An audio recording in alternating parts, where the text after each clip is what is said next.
تو سب نے دو وجوہات پہ یہ فیصلہ کیا کہ اب آپ یہ کام نہیں کریں گے۔ سب سے بڑی وجہ کہ اگر آپ یہ کام آپ اپنا کاروبار کریں گے تو جتنے بھی باقی کاروباری لوگ اور ہوں گے وہ آپ کے ساتھ تجارت کرنا پسند کریں گے آپ کے عہدے کی وجہ سے، اور جو باقی لوگ ہوں گے ان کا کاروبار اس سے متاثر ہوگا۔ ایک تو یہ وجہ، دوسری یہ کہ اگر آپ اپنے کاروبار کو وقت دیں گے تو ریاست کو آپ پورا وقت نہیں دے سکیں گے۔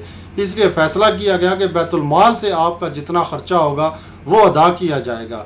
تو حضرت ابو بکر صدیق نے کہا کہ پھر مجھے اتنا خرچہ چاہیے جتنا مدینہ کا ایک مزدور یومیہ دیہڑی لیتا ہے۔ تو صحابہ کرام نے کہا یہ تو بہت کم ہے۔ تو انہوں نے کہا کہ سب سے پہلے پھر مزدور کی دیہڑی بڑھاؤ، مجھے اس کے برابر ہی خرچہ چاہیے۔ اس سے بڑا ہمارے لیے کوئی سبق نہیں ہے۔ آج ہم نے اپنا سبق بلا دیا ہے، یا تو ہم خود کو مسلمان کہنا چھوڑ دیں یا پھر پاکستان کو جو ہم اسلامی جمہوریہ پاکستان لکھتے بولتے ہیں یہ بھی چھوڑ دیں۔ اگر ہم مسلمان ہیں اور ہمارا ملک اسلامی ہے تو ہمیں ان اصولوں کو لازمی طور پہ فالو کرنا ہوگا۔ یہ نہیں ہو سکتا کہ وہ اصول اس ٹائم جو تھے نافذ العمل تھے اور آج نہیں، ایسا کبھی نہیں ہو سکتا۔ اسلام ایسا دین ہے جس نے زندگی گزارنے کے لیے قیامت تک ایک اصول دے دیا ہے۔ اب ہم خود لوگ عمل نہ کریں اور یہ کہیں کہ اسلام ہماری رہنمائی نہیں کرتا۔ آج حالات بدل چکے ہیں، ایسا کچھ بھی نہیں ہے۔ ابھی پاکستان کے جو موجودہ حالات ہیں ان میں جتنے سیاسی لیڈر ہیں آپ سب کو دیکھ لیں، جس سیاسی جماعت یا لیڈر کو آپ سپورٹ کرتے ہیں، میں کسی کا نام نہیں لیتا، آپ خود فیصلہ کر لیں۔ اگر تو ان کے سب سے پہلے آپ چیک کر لیں ان کے گھر کتنے ہیں، اور ایک جو مزدور عام پاکستان کا اس کا گھر، ان جو لیڈر نام نہاد لیڈر بنے ہوئے ہیں ان کے بچے کون سے اسکولوں میں تعلیم حاصل کر رہے ہیں، اپنے بچوں کے جو مزدور ہیں ان کے بچوں کے دیکھیں، ان کا علاج کون سے اسپتالوں میں آتا ہے، اور ایک عام پاکستانی مزدور کے بچے یا اس کا علاج کون سے اسپتال میں ہوتا ہے، فیصلہ کرنے میں بہت آسانی ہو جائے گی۔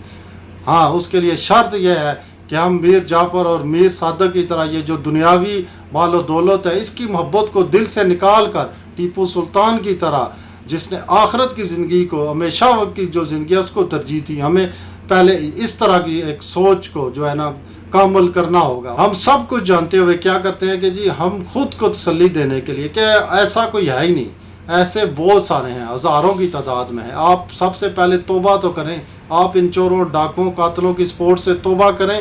انشاءاللہ تعالی ایسے ہزاروں لوگ ہیں جو اللہ اور رسول اللہ صلی اللہ علیہ وسلم کے بتائے ہوئے راستے پہ چلنے والے ہیں، جو قرآن اور حدیث کا علم بھی رکھتے ہیں اور عملی طور پہ اپنی زندگی میں اس کو انہوں نے نافذ کیا بھی ہے۔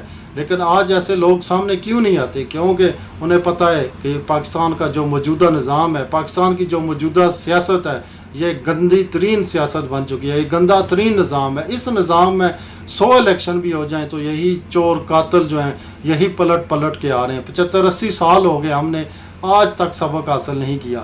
جو ملک کے اصل وارث ہیں وہ اتنے بدحال ہو چکے ہیں، لیکن اس کے باوجود انہیں احساس ہی نہیں ہے کہ ہم اصل مالک ہیں۔ آپ لوگ آج توبہ کریں کہ ہم کسی چھوٹے چور، بڑے چور، کسی چور کو سپورٹ نہیں کریں گے، تو انشاءاللہ تعالیٰ وہ وقت زیادہ دور نہیں لگے گا کہ جو قرآن اور حدیث پہ عمل کرنے والے ہیں، جو اللہ والے ہیں، وہ سامنے آئیں گے اور اس پاک وطن کو جس مقصد کے لیے یہ پاک سرزمین حاصل کی تھی اس کی طرف لے کے جائیں گے۔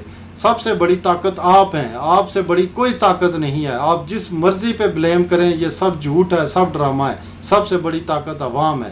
جس دن عوام نے اس کرپٹ نظام سے توبہ کر لی کہ آج کے بعد کچھ بھی ہو جائے، آپ اپنے علاقے کے ایم پی اے، ایم این اے، اس سے نیچے ناظم، تحصیلدار، ان کے رہن سہن دیکھ لیں اور ایک عام مزدور کا جو ہے نا اس کا دیکھ لیں، سب کچھ سامنے ہے۔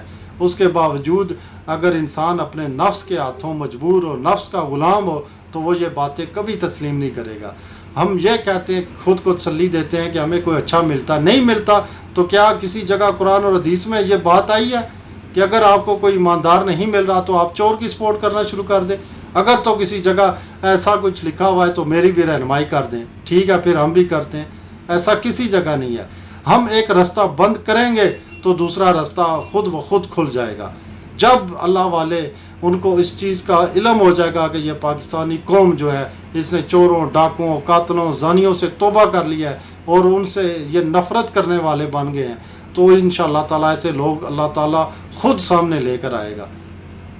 امید کرتا ہوں کہ آج کی ویڈیو آپ کو سمجھ آئی ہوگی، جو بات میں سمجھانا چاہ رہا ہوں وہ آپ تک پہنچ چکی ہوگی کہ ہمیں کوشش کرنی چاہیے کہ ایسے لوگ جو حضرت ابو بکر صدیق جو انہوں نے ایک خلافت کا حکومت کی جو حکمرانی کرنے کا ایک اصول دیا ہے اس پہ چلنے والے ہوں گے، جو ٹیپو سلطان کی طرح ہوں گے، ان کو سپورٹ کرنا شروع کریں گے تو انشاءاللہ پاکستان ضرور بدلے گا. لیکن جب تک ہمارے اندر میر جعفر، میر صادق جیسی لالچ بیٹھا ہوا ہے کہ ہم اپنے چھوٹے چھوٹے کاموں کے لیے ان چوروں کی سپورٹ کرتے ہیں. کیوں چوروں کی سپورٹ کرتے ہیں؟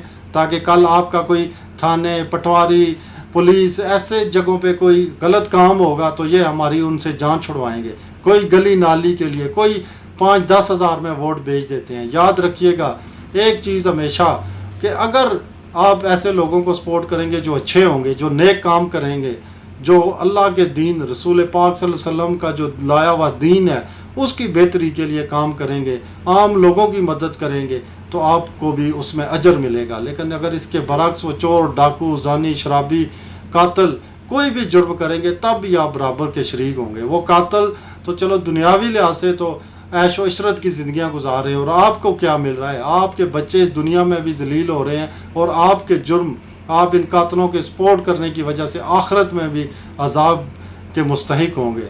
تو خدا کے واسطے اپنی سوچ کو بدلیں. ہم ہی ہیں جو اس ملک کو، اس پاک وطن کو اس غلاظت سے پاک کر سکتے ہیں، اور کسی نے نہیں آنا. مت دیکھیں کسی کی طرف، خود بدلیں. جتنا آپ سے ہو سکتا ہے اتنا کریں. فی الحال ہمارے کرنے کا کام یہی ہے کہ ہم کسی چور ڈاکو کو سپورٹ مت کریں.